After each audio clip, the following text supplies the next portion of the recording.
بسم اللہ الرحمن الرحیم۔ اللہ کے نام سے شروع جو بڑا مہربان نہایت رحم والا ہے۔ السلام علیکم دوستو، کائنات اسلام میں خوش آمدید۔ ایک پیاری دعا کے ساتھ ہمارے ایک دوسرے کے لیے دعائیں مانگنا اللہ تعالیٰ کو بے حد پسند ہے۔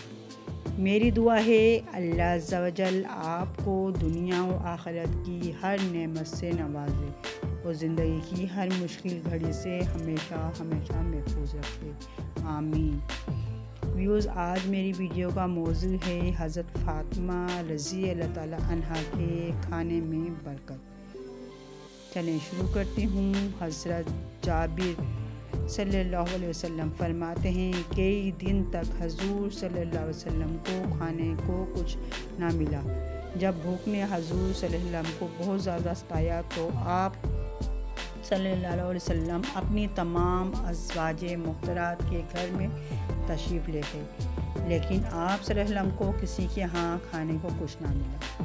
پھر آپ صلی اللہ علیہ وسلم حضرت فاطمہ رضی اللہ تعالیٰ عنہا کے ہاں تشریف لے گئے اور فرمایا، اے بیٹی، کیا تمہارے پاس کھانے کی کوئی چیز ہے؟ کیونکہ مجھے بہت بھوک لگی ہے۔ حضرت فاطمہ رضی اللہ تعالیٰ عنہ نے کہا، میرے ماں باپ آپ پر قربان ہوں، اللہ کی قسم کچھ نہیں ہے۔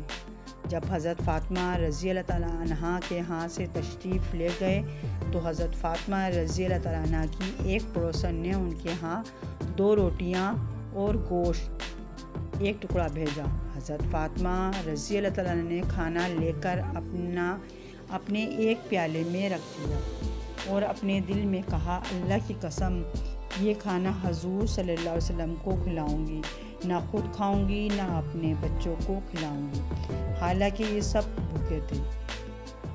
اگر آج کل کے دور میں دیکھا جائے تو کوئی بھی اسی طرح نہیں کرتا، پہلے اپنے بچوں کو اور اپنے آپ کو دیکھتا ہے، مگر حضرت فاطمہ کا دل دیکھیں، اور پیٹ بھر کر کھانے کی نہیں انہیں بھی ضرورت تھی۔ انہوں نے حضرت حسن، حضرت حسین صلی اللہ علیہ وسلم میں سے ایک کو حضور صلی اللہ علیہ وسلم کی خدمت میں بلانے بھیجا۔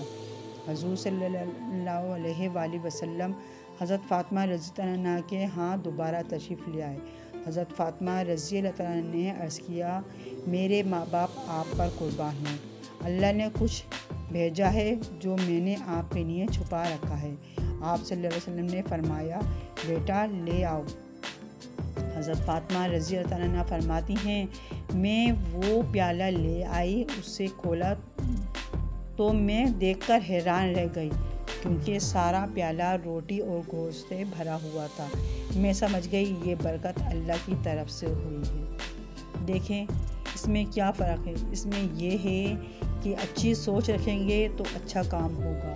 انہوں نے اچھی سوچ رکھی تو اللہ تعالیٰ نے ان کے کھانے میں برکت رکھی۔ پھر اس طرح سے واقعہ ہے کہ میں نے اللہ کی تعریف کی اور اس کے نبی پر درود بھیجا اور کھانا حضور صلی اللہ علیہ وسلم کے سامنے رکھ دیا۔ جب حضور صلی اللہ علیہ وسلم نے کھانا دیکھا تو فرمایا، الحمدللہ، اے بیٹا یہ کھانا تمہیں کہاں سے ملا؟ میں نے کہا، اے ابا جان، یہ کھانا اللہ کے ہاں سے آیا ہے اور اللہ جسے چاہتا ہے اس کو بے حساب اور بے گمان روزی دیتا ہے۔ آپ صلی اللہ علیہ وسلم نے اللہ تعالیٰ کی تعریف کی اور فرمایا، اے بیٹی، تمام تعریفیں اس اللہ کے لیے ہیں جس نے تجھے بنی اسرائیل کی عورتوں کی سردار یعنی حضرت مریم علیہ السلام کے مشابہ بنایا ہے، کیونکہ جب اللہ تعالیٰ نہیں روزی دیتے اور ان سے اس روزی کے بارے میں پوچھا جاتا ہے تو کہتی ہیں، یہ رزق اللہ کے پاس سے آیا ہے اور اللہ جسے چاہتا ہے اسے بے حساب بے گمان دیتا ہے۔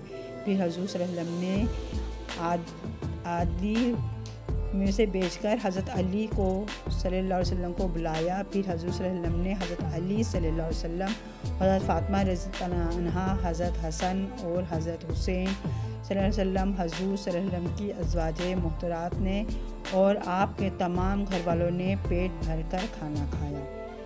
حضرت فاطمہ رضی اللہ عنہا فرماتی ہیں، سب کھا لینے کے بعد بھی کھانا جوں کا توں باقی تھا۔ سبحان اللہ! دیکھیں کتنی برکت ہے اسے کھانے میں کہ لوگوں کو شامل کریں تو اللہ تعالیٰ اتنا دیتا ہے کہ جتنا ہے اس سے بھی بڑھ کر ہوتا ہے، اور وہ بچا ہوا کھانا تمام پڑوسیوں کو پورا آ گیا۔ اس کھانے میں اللہ نے بڑی برکت ڈالی۔ سبحان اللہ!